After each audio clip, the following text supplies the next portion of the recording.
20 సంవత్సరాల నుండి పనిచేసినటువంటి వ్యక్తిగా నేను తెలంగాణ జాగృతి సంస్థను 19 సంవత్సరాల నుంచి ప్రజాహితం కోసం తెలంగాణ ప్రజల కోసం నడుపుతున్నటువంటి వ్యక్తిగా తెలంగాణ జాగృతి జనం బాట పేరిట మొత్తం యావత్ తెలంగాణ కూడా పర్యటన చేస్తున్న విషయం మీ అందరికీ తెలిసిందే.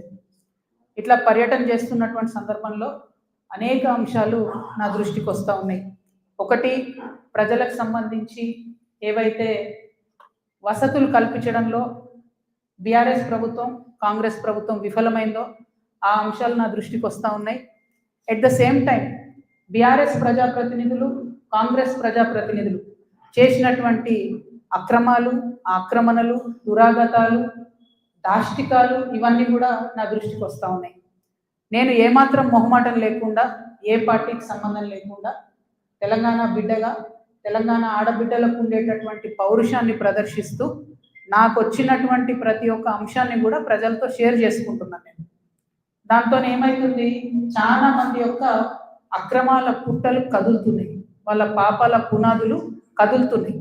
దాంతో నా మీద దాడి ప్రారంభించి, ఏంటి దాడి, నేను కాంగ్రెస్ పార్టీతోని అంటకాగి ఉన్నాను, కాంగ్రెస్ పార్టీతోని అండర్స్టాండింగ్తో నేను పనిచేస్తున్నాను, ఎందుకంటే నాకేదో ఫైనాన్షియల్ బెనిఫిట్ కోసం నేను పనిచేస్తున్నా అని చెప్తున్నారు. దీనికి ఎక్కడ మొదలు పెట్టిండ్రు, నేను ఎప్పుడైతే జాగృతి జనం బాట అని చెప్పి బయటికి రావాలనుకున్నానో ముందు సోషల్ మీడియాలో ఒక ప్రచారం మొదలుపెట్టింది. నా భర్త గౌరవనీయులు అనిల్ కుమార్ గారి ఫోటోను చూపిస్తూ దాంట్లో ఏవి రెడ్డి గారు అనేటటువంటి వ్యాపారవేత్త నా భర్త కలిసి ఏదో ల్యాండ్ లావాదేవీలు చేశారు, ఆ ల్యాండ్ లావాదేవీ వల్ల నాకేదో పెద్ద ఎత్తున ఫైనాన్షియల్ బెనిఫిట్ అయింది, అట్లా నాకు కాంగ్రెస్ పార్టీకి అవినాభావ సంబంధం ఉంది అనేటటువంటి అంశాన్ని ప్రజల మధ్య ప్రమోట్ చేసే ప్రయత్నం చేస్తున్నారు. ఈ వెకిలి ప్రయత్నాలు చేస్తున్నటువంటి గుంటనక్కలందరూ కూడా నేను చెప్తా ఉన్నా, నేను ఇంకా మీ చిట్టా విప్పడం ప్రారంభించలేదు, ఓన్లీ టాస్ వేసిన అంతే. ఆ టాస్కే ఇంత భయపడితే ఎట్లా మీరు? ముంగటి ఇంకా టెస్ట్ మ్యాచ్ ఉంది, మామూలుగా అనుకుంటారే ఇది కథ, జస్ట్ టాసే. ఇప్పటికే గెలిచినాం ఆల్రెడీ మేము జాగ్రత్తలు, ఎందుకు భయపడుతున్నారు మీరు ఇంతగా? ఏమన్నాడు నా భర్త, మీరు అధికారంలో ఉన్న 10 ఏళ్ళలో ఎన్నడన్నా వచ్చి మిమ్మల్ని ఒక పని అడిగినామా మేము? ఎక్కడన్నా ఎప్పుడన్నా ఒక ఫేవర్ అడిగినామా మిమ్మల్ని?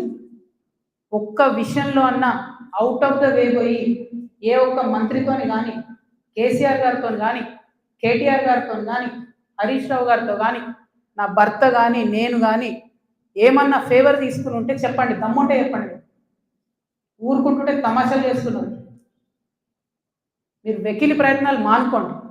నేను మీ మీద చేసినటువంటి ఆరోపణలకు మీకు దమ్ముంటే సిగ్గుంటే ప్రజాస్వామ్యంలో ప్రజల మధ్యలో ఉండాలనుకుంటే జవాబు చెప్పండి.